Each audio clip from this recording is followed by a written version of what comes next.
Staff, Reince Priebus. Reince, welcome back to Fox News Sunday. Hey, good morning, Chris. President Trump reacted to the defeat of repeal and replace on Friday by blaming Democrats. Here he is. We had no Democrat support. We had no votes from the Democrats. They weren't going to give us a single vote. But Reince, the president never reached out to Democrats. You never offered Democrats a compromise, so how can you blame Democrats for this? Well, I mean, look, Obamacare, as we know, is imploding, and it is exploding, and every other adjective you can provide, it's going south. And it would be nice to get some Democrats on board, but you're right. At the end of the day, I believe that it's time for the party to start governing, and I think that's important. I also think, though, that Democrats can come to the table as well, and if you look at what the president said in the Oval just after that comment, he said, you know, perhaps it's time for us to start talking to some moderate Democrats as well and come up with, you know, a bipartisan solution. I do think that there are Republicans this weekend, Chris, that are scrambling. I think there are people in the Freedom Caucus and the Tuesday group, and for those listeners, that's the moderate group, that are starting to talk about what the next steps are in order to prevent an implosion of Obamacare. But the president's also said that when Obamacare does ultimately explode, which it will, we are going to be prepared to lead again, and if Democrats come on board with a plan down the road, we'll welcome that. Okay, I want to talk about that in a second, but the president, I don't know if you even know this, has been tweeting this morning, and I want to put up a tweet. I see the look in your eye. No, I've seen you do know this one. He said this morning, Democrats are smiling in D.C. that the Freedom Caucus, with the help of Club for Growth and Heritage, two conservative think tanks, have saved Planned Parenthood and Obamacare. So he seems to be putting it right on the right wing, the hardline conservatives in your own party. Well, I think the president's 100% correct, and he hits the bullseye in that tweet like he often does. We can't be chasing the perfect all the time. I mean, sometimes you have to take the good and put it in your pocket and take the win. And we have a two-party system in this country. You know, we're not Italy. We don't have 12 different parties where you have the super conservatives, the kind of conservatives, the moderates, and everyone else in between, and everyone fits nicely into one package. We have one party in the Republican Party and one in the Democrat Party. And the Republican Party came up with a package. The president met with over 120 members of the House. There was more love shown to outside groups by this White House, whether it was Vice President Pence, Mick Mulvaney, Tom Price, Steve Bannon, myself, Mark Short. I mean, the point is, the diverse group of people working the halls of Congress, including the leadership in Congress, I think it's time for our folks to come together. And I also think it's time to potentially get a few moderate Democrats on board as well. I'm going to get to the Democrats in a second, but I want to talk about this issue about Obamacare, because the president and you this morning have said that Obamacare is on its last legs. Here's the president on Friday. Sure. I've been saying for the last year and a half that the best thing we can do, politically speaking, is let Obamacare explode. It is exploding right now. But Mr. Trump has also said he doesn't want to hurt the millions of people who depend on Obamacare right now. So the question is, will he do something, as you have problems with Obamacare, will he do things to prop it up, to stabilize it in the meantime, or is he just going to let it explode? Well, it's going to be a decision down the line, mainly driven by acts of Congress, as you know. I mean, there's funding issues coming up soon, I believe, in the next couple months in regard to But you could do things Obamacare. You could do things to try to protect those people. And it's a possibility, Chris. I don't think the president's closing the door on anything in regard to the issue of health care. But if you look at this bill and you look at what it provided, I mean, the tax relief, the largest entitlement reform in modern history. You look at the fact that we were almost to the point where we would be defunding Planned Parenthood, or we were to the point where we would be defunding Planned Parenthood. The fact that some of these members took that and decided not to move forward with it, I think is a real shame, and I think the president's disappointed in a number of people that he thought were loyal to him that weren't. That all being said, I want people out there to understand that this president is not going to be a partisan president. This is a president that wants to provide, and you're right, he wants to make sure that people don't get left behind, You want to make sure that there's competition in the marketplace so that rates are lower and people can choose their doctor. So if those three things are incompatible with some members of the Republican House, then it's going to be incompatible, and then we need to work with moderate Democrats to make sure that that happens. We will leave no one behind. We want to make sure that people are covered, they pick their doctor, and they pay less, and we enforce competition in the market. Okay, that's so what and by the way, that's what this bill provided. I want to get to that, because this is like the third time now in our brief conversation that you've talked about reaching out to Democrats. Is the lesson the president is taking away from this defeat that he's got to change his legislative strategy, that you don't have a governing majority in the House, that the Freedom Caucus never seems to get to yes, and that he's got to be more of a bipartisan president and reach out to Democrats and try to pick up some votes, because you can't count on Republicans to give you the majority? Well, I don't know if he agrees with everything you just said, but what I do think is that everything's on the table. We'll give these guys another chance, and that's not really the point. If we can come up with a bill that accomplishes the goals of the president with Republicans alone, then we'll take it and we'll move forward with it. But we're moving on to tax reform. We've got the budget coming up. I think it's more or less a warning shot that we are willing to talk to anyone. We always have been, and I think more so now than ever, it's time for both parties to come together and get to real reforms in this country, whether it be taxes, whether it be health care, whether it be immigration, whether it be infrastructure.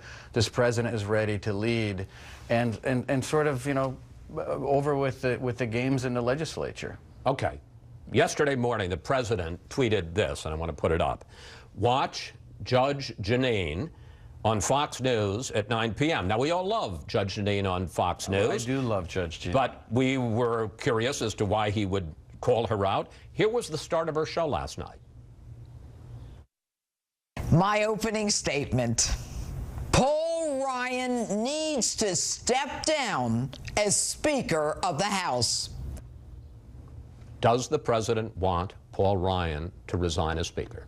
Well, first of all, I will go on record. We do love Judge Jeanine, and so does the president. I think it was more coincidental, Chris. Come on. I did not talk to the president about the tweet. I'm just telling you the truth.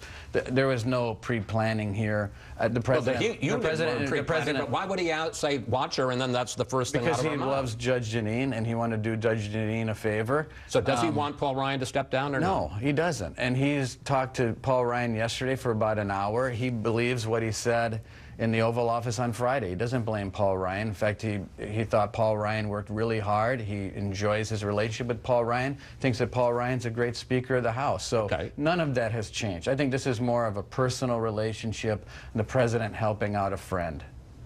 And I assume the friend was Judge Jeanine, not Paul Ryan. Well, both of them are. But as to the tweet, but in terms of as to the tweet, yes. Okay. And now I want to pick up on somebody else. Sure. Here's what the New York Times reports today about the president's reaction to his defeat. I'm sure you've seen this morning. In a search for scapegoats, he, the president, asked his advisors repeatedly, whose fault was this?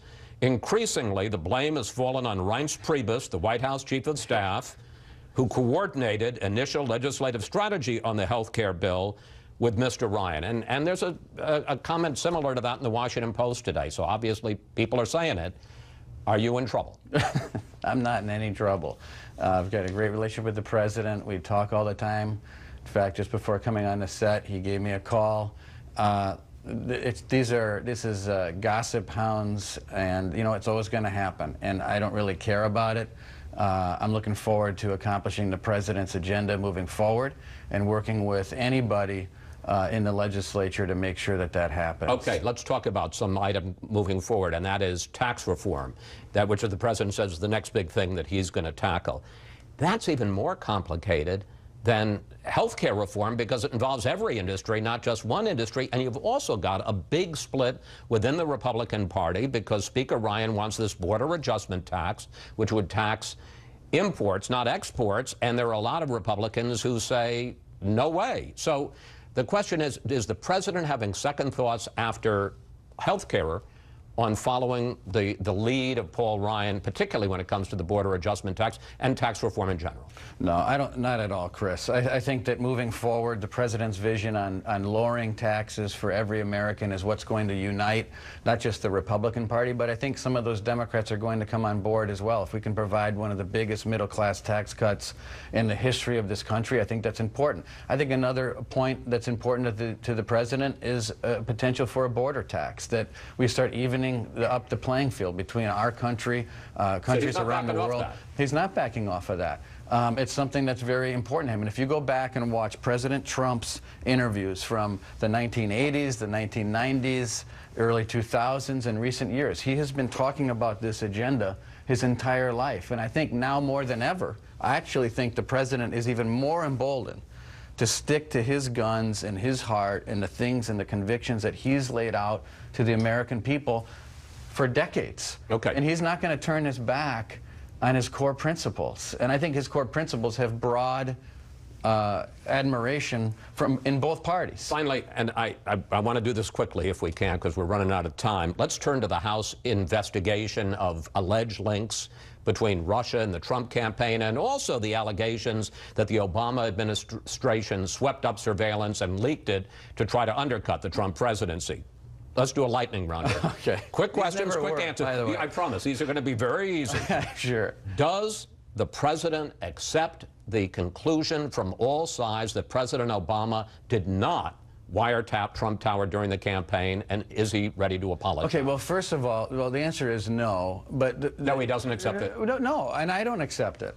I mean, the reality is that, number one, when people say Obama, I think it's very clear Obama administration I understand. what it means. Okay, but number two, if you look at this headline. This is in the New York Times. It says, wiretapped data. This is the New York Times. I think it's safe to say. But that's nothing about Trump Tower. You asked me a question. I think it's, well, people working in Trump Tower. I think it's safe to say. It's nothing about Trump Tower. There were also surveillance of foreign targets. I think it's safe to say that when people use the word wiretapped, they're not talking about the president, you know, hooking up wires into a telephone. Nobody's saying that. The fact is, reports have come out for many, many months now that people on the Trump campaign transition team were surveillanced by potentially some intelligence group, whether they were inadvertently swept up, whether the names were unmasked. Chris, you don't know the full answer to that question, and I don't either. That's a fine answer. But if people in the Trump transition were unknowingly surveillanced and illegally unmasked on documents, which is what is being alleged out there, I think it's a big problem, and I think ultimately President Trump is going to be proven correct that this wasn't right. So, but I don't that's now my second question. Does the president believe that this was a concerted effort by the Obama administration to sweep up this intelligence and to leak it to undercut the Trump presidency? Well, there's two things there. One, the leaks are apparent. I mean, it's obviously all over the place. And I've been on your show before, and I've had people in my office at the highest levels of the intelligence community that volunteered. I didn't do anything wrong. They came into my office, shut my door, and told me that these stories about Russian contacts and collusion were ridiculous. So there are leaks out there that are injuring the president.